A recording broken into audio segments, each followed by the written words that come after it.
Hi everyone, this is episode 8 of the Road to National Master. This is round 3 of the Pan American Intercollegiate Chess Championship.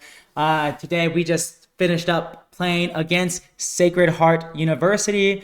And yeah, we are on board 1 now, table 1 of the under 1800 section of the Pan American Collegiate Tournament. So really exciting. And yeah, so there was actually there's one team higher rated than us, and they actually drew their match. So in the second round, so we're actually in the top of the standings since we're the highest rated team, and it's really exciting. And there's only 5 teams on a perfect 2 out of 2. So let's see if we can make it a perfect 3 out of 3 and continue our road to victory at Pan Ams. So just a reminder, this tournament is game in 90 plus 30. So 90 minutes for the whole game per side, plus a 30-second bonus per move. And I am board 2. And on board 1, they have a national master against our 1900. And on board 3, our player is 1750, and he outrates his opponent by a little bit. And on board 4, we also have the higher rated player. Okay. So with that being said, let's hop into the game. In this game, my opponent is slightly higher rated than me, so I'm looking to hopefully win. But honestly, it's okay if it's a draw because our boards 3 and 4 are higher rated and should have a good chance of winning. But I do have the white pieces, so I should definitely try to push for a win. I try to win every game anyways, so it works out. Okay, my opponent plays the French defense, and I play the advanced variation, and I like to play a setup with knight f3 and bishop d3, and just like my round 1, if you watch that, it can sometimes be a gambit line depending on their move order, but in this case he played this move order, and I actually take on c5. And if you remember, this is the exact same position as round 1. And my opponent played a5, and just like in round 1, I played knight bd2. So this is all pretty normal development, all pretty standard stuff. I believe in my round 1 game, wait, did my opponent even play? I think my opponent went knight h6 immediately. They didn't even go a5 in round 1. So this game deviates on move 8, I think. But anyways, so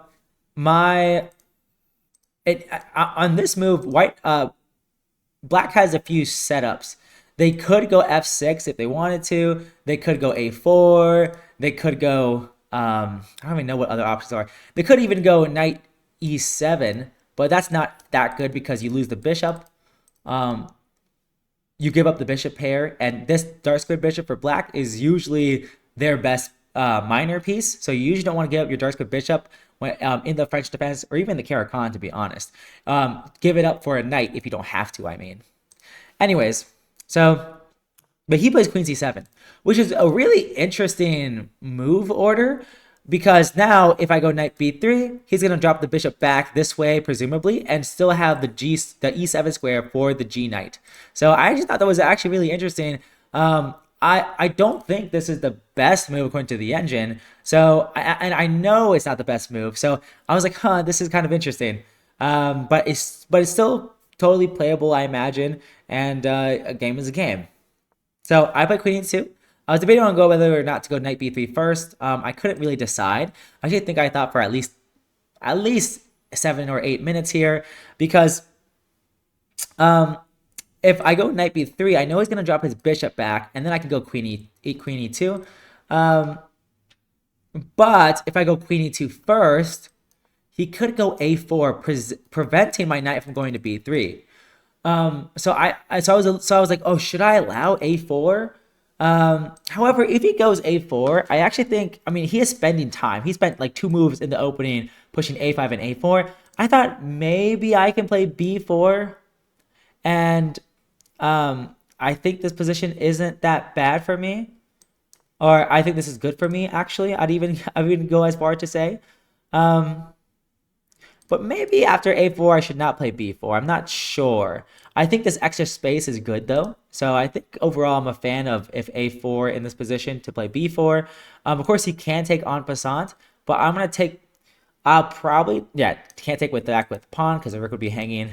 So I take back with the knight, and after bishop a7, I do have these two. I do have split pawns, split A and C pawns, but I can go bishop a3. Although bishop a3 doesn't work now because I do lose a pawn due to this, and so I was but I was actually pretty happy if this happened though, because I do have his bishop on a7. I actually don't think is that impressive, and maybe I could even go a4 to go bishop a3, and I control the dark squares pretty well, and maybe even go knight bd4. And if he takes, I can I have a strong center. Anyways, so I wasn't too worried about a4, and so that's why I went queen e2 first, to allow a4 if he wants to do it now. But instead he goes knight g e7, and now I go knight b3. So it transposes to the same thing, but just in a different move order. I could have played knight b3 first, but I play second. Anyways, he goes back with his bishop to a7, and I just play rook e1. I actually think for a long time here, because I wasn't sure if I wanted to play knight bd4, that b knight to d4 voluntarily, or to play rook e1 first and wait for him to push his pawn and then play it. I actually couldn't really decide. I actually thought, and I was thinking of here for like 9 minutes, and after 8 to 9 minutes, I was like, okay, I just have to move. I just have to move, and I think both knight bd4 and rook e1 are both good, so I just decided to just play rook e1. There are other moves to consider, such as h4. In a lot of these advanced French positions, pushing the h pawn to h4 and h5 is pretty common. Although in this position, I didn't feel like it was necessary. I felt like I could just develop other pieces first and then push h4. I mean, he hasn't even committed his king to the king side yet. So I thought an h4 push is probably okay, but probably not the best. I thought it was unnecessary. So I play rook e1 and overprotecting the e pawn. So now if knight g6, it's not threatening anything at all. The pawn is well defended by 1, 2, 3 pieces, and it's only attacked 1, 2, 3 times. So I wasn't afraid of this, and actually, if knight g6, I might play h4 because h5 would come with tempo. So I was thinking about that. So h4 was one alternative I thought about. I didn't really think about any other moves, but yeah, I'm not really sure. If knight takes, I think I was actually going to take with the knight. But now we're reaching something that happened very similarly to the game. So in the game, and honestly, the rook e1 move actually ended up being kind of useless. So actually, I actually think knight bd4 is actually better. In hindsight.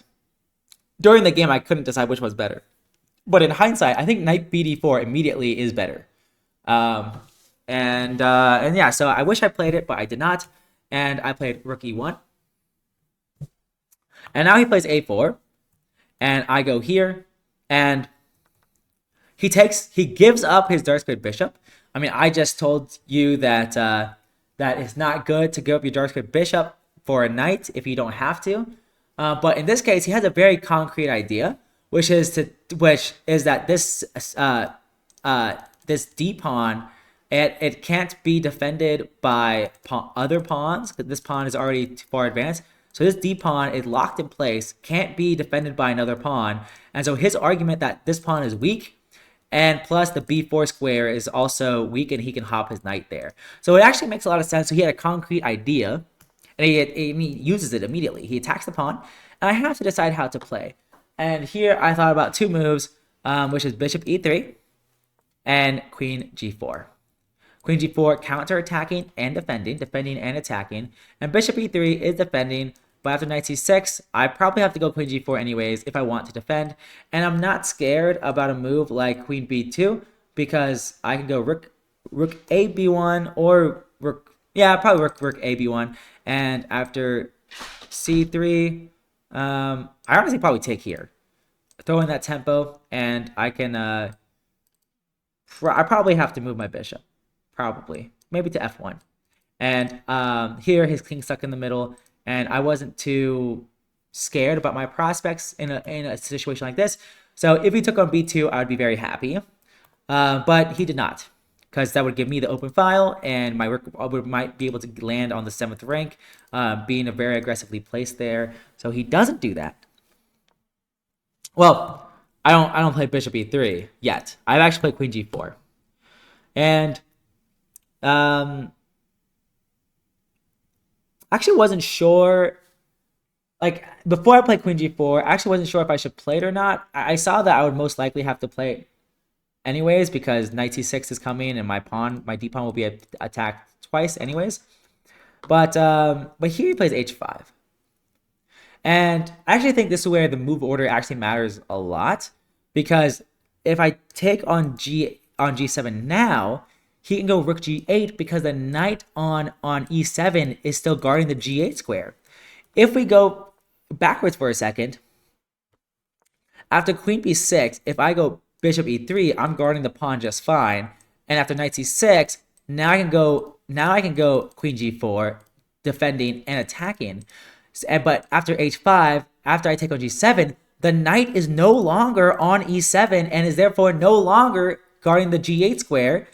And now rook has to go to f8. And why does this matter? Well, because I went queen g4 first, and after h5, if I did take, well, he does have the open file. And let's say I go queen h6 or queen h7, probably queen h7. Honestly, castle queenside. And if he defends the pawn, he can just go king b8. And maybe white is better here. I'm honestly not sure. I actually had a really, really hard time thinking about this position. Alternatively, he doesn't have to castle. He could take the pawn immediately. I don't think taking the pawn immediately is as good. I'm not sure why I thought that. You could even give up both pawns if you want to and go like this. Maybe this is okay for whites. I'm not sure. But anyways, maybe it's not good to lose the pawns anyways. So anyways, this looks way too risky. And actually, the more I look at it, the more I don't like it for white. So I actually think bishop e3 was better than my move, queen g4. I think queen g4 is actually an inaccuracy. But anyways, queen g4, and after h5, I don't take on g4. I go queen h4. And one reason why I did this was because when the knight moves to attack the pawn, which he actually played this move in the game, the queen cuts off the king, so he actually can't castle queenside here. And if he can't castle queenside, well, if he castles kingside, well, he pushed a pawn in front of the kingside already, and I have these bishops staring at his kingside. So I was actually really, really happy that with my queen on the square, because he has such a hard time finding a home for his king. Anyways, his knight is attacking my pawn, so I defend it. And like I said, if he takes this pawn, I'm very happy because I have the open b file and I can counterattack. But he has a different plan. He actually uses this tempo, so he's moving with initiative. I have to respond to his move. I have to respond to his move. I have to respond to his move. My bishop on d3 is hanging. If I go back this way, I get forked, which would be no bueno. So I actually end up going to b1, blocking in my own rook, because I'm going to kick the knight out and then get my bishop out from there. He does go bishop b5 now, and his intentions are actually somewhat clear. Because a3, he actually has a couple options. He could go back. And actually, I think that going back is a little bit more of a testing approach, because his bishop is actually kind of nicely placed, and he still has this knight to apply pressure on the pawn. So I think if he was playing for the win, I think going knight back would have been the way to go. I probably would have gone bishop c2 and rook c1 and bishop back to b1. A maneuver like that to have my rook on the open c file. I'm not really sure though. Instead, he goes knight forward, attacking my rook and my pawn. If I go rook here, that looks really, really dicey, because you could do a discovered attack on the rook, and let's say you go, if you take, then I'm going to take, and then I'm up in exchange.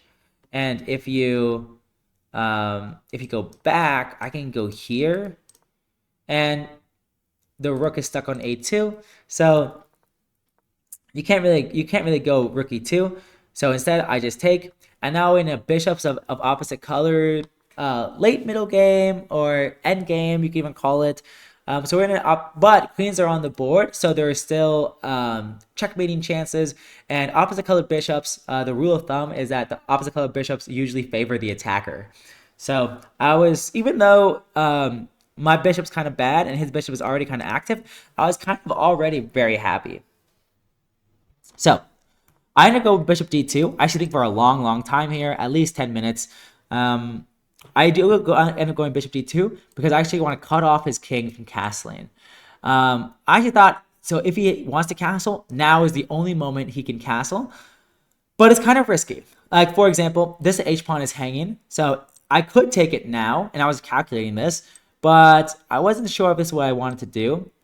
I could do something like this, but then I lose the bishop on d2, which doesn't look very good, and my queen doesn't have any more squares. So actually, I think after castles, I was going to go rook e3, and after takes, oh, he can't take because I'm guarding it, and after bishop g6, I could go rook h3. These were the kind of variations I was thinking about, and I was thinking about eventually going g4. Like, let's say a random move like this, g4 here, trying to blast open the h file. So, bishop d2 is designed to force him to castle or never castle. And he decided to never castle. Of course, if I go rook c1 now he can castle, and his pawn is kind of well defended. Although maybe even now he wouldn't castle because I still have the idea of rook e3, rook h3, and g4. So maybe he still wouldn't have castled. But instead, he goes bishop g6, and he's not able to castle even if he wants to. Hey, Kevin. I held down the fort for us. Let's go. I love to look at your game. Yeah. I'm recording a video right now. Oh, okay. Yeah, this was my game. Oh, okay. Yeah. So I put bishop e4, covering his, preventing him from castling, and so I felt very good about this position.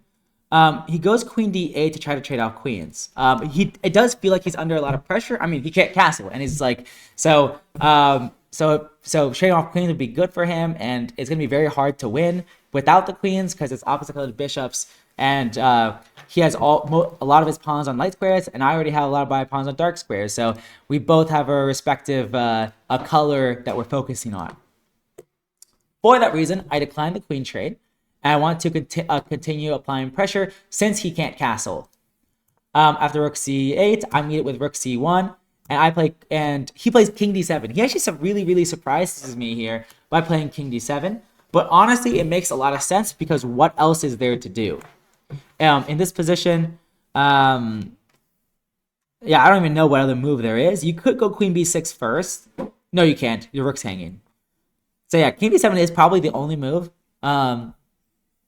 And he found it, and it makes sense. It's the only move, but it still kind of shocked me. I go queen d2 because I don't think my queen was really helping the attack over here, and I kind of want to go bishop a5. Like if he just does a lazy move like rook g8, for example, I'm gonna go bishop a5 and force the queen away. And well, maybe forcing the queen away wasn't even the right move here. Not too sure. But I think bringing my bishop in and then bringing my queen in, I thought this pawn was sometimes weak. Like, for example, like in this position, I could even go like queen e2 and target the light squares as well. But I think he's always in time with the defense. And maybe there's no attack here. But it feels like it's so close to working. Like the attack's so close to working, but it's not quite there. Like here, it's really hard for him to defend, but he could just trade if he wanted to. Or he could play queen a6 to guard the pawn and then play b5 even, potentially. He just has such good control of the light squares. Okay. So I play queen d2. I drop my queen back. And he plays queen d8. I play queen e2. Well, no, I don't. I don't do this. Queen d2. He plays queen b6 immediately. And I play bishop c5. Kind of tickling his queen, asking it where it's going to go. And he ends up choosing b5, which makes a lot of sense. Trying to think of some bad squares. What bad squares could you bring it to? A6 is probably not the best. Maybe I can even go queen b4 here. But instead he goes queen b5, controlling the b4 square. So if I put my queen there, he's probably going to trade. But now the queen is no longer on this diagonal, this dark square diagonal. So now I go queen g5, and he's forced to put a rook here. And here, I thought, this is when I started realizing that I'm probably not going to win this game. Like, everything leading up to this point, I still thought, like, okay, I think I still have a chance. I think I can still attack. But after I saw rook HE8 on the board, guarding this square, I realized that there's nothing really to be done here, and I couldn't figure out the win. So I end up going bishop d6, and there are lots of ways to mess up. For example, if you take my rook, I do think I'm winning here. I don't know how you not lose in this position. I should just be winning. There's nothing white can do, I think. But he doesn't do that. He plays rook c4 instead. And I'm not really sure what else is there to look at. I think for about at least 10 minutes here, because I'm trying to figure out a way to win, but I can't find out any way to keep the game going. I can't do any pawn play. There's no pawn breaks to do in this position because he has such a grip on the light squares. And these pawns are immobile, pushing this pawn. What's really nice in this position, like if I go f4, he could take, and actually no, he still doesn't want to take because I'm threatening checkmate. F4 doesn't get anywhere because if f5, well, maybe this was the way to play. Now that I'm looking at it more often, closer, maybe f4 was a chance for me to keep the game going because if he doesn't take, he probably would have gone queen c6 like he did in the game.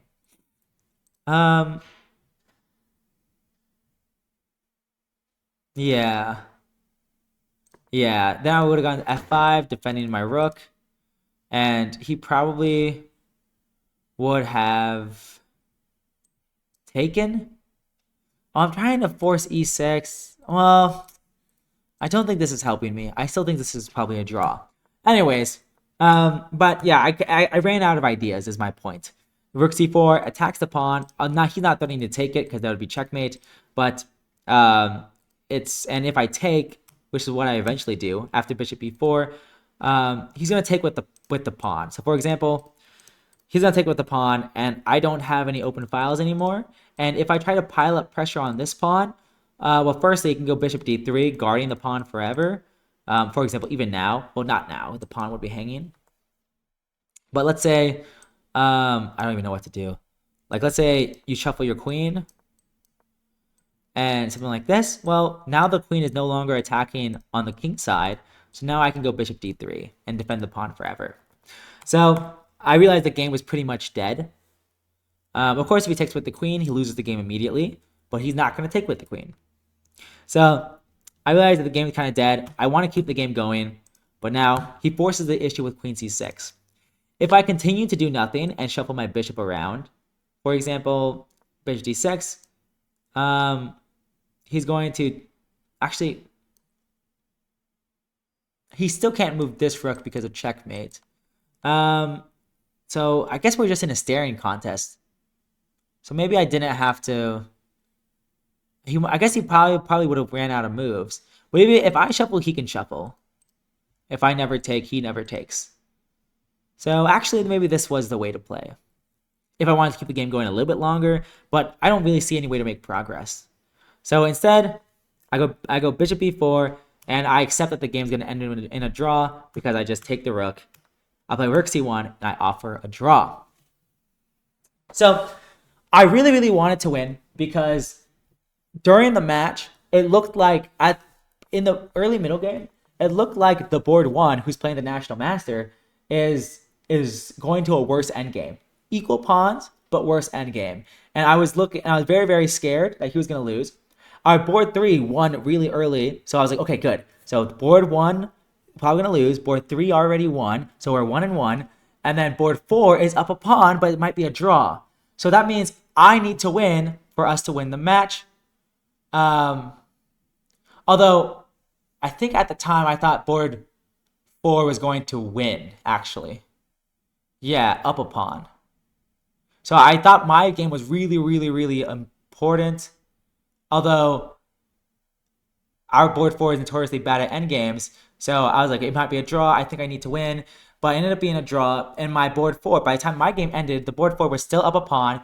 But our board one, it was a worse endgame, but he was holding on against the national master. So I feel like so ending the game, I felt like we were definitely going to win the match. It seemed like we were definitely winning. But then after I finished, tragedy struck, and our board four blundered really, really badly. And despite being up a pawn, he actually lost his game. However, our board one did in fact draw, so we drew Sacred Heart University in a really, really tense match. And and yeah, I mean, my opponent was playing very, very fast too. I'll tell you, but at the end of the game, he had 50 minutes and I had 9 minutes, so he definitely had a huge time advantage. But luckily, at this point, even if I had 1 minute, I could probably still play this and not lose. But who knows? Anything can happen in time trouble. But yeah, we agreed to a draw, and that was that. Um, and now we are at 2.5, 2.5. So, sorry, why did I say that? We're at 2.5 out of three. Um, and I still believe we're probably one of the few like 6 or 7 teams that are at 2.5 or higher. I'm not sure. I'm gonna check the standings after this video is over. But yeah, it's really exciting so far, and I'm excited to play 3 more rounds. 3 more rounds left of this tournament. So thank you guys.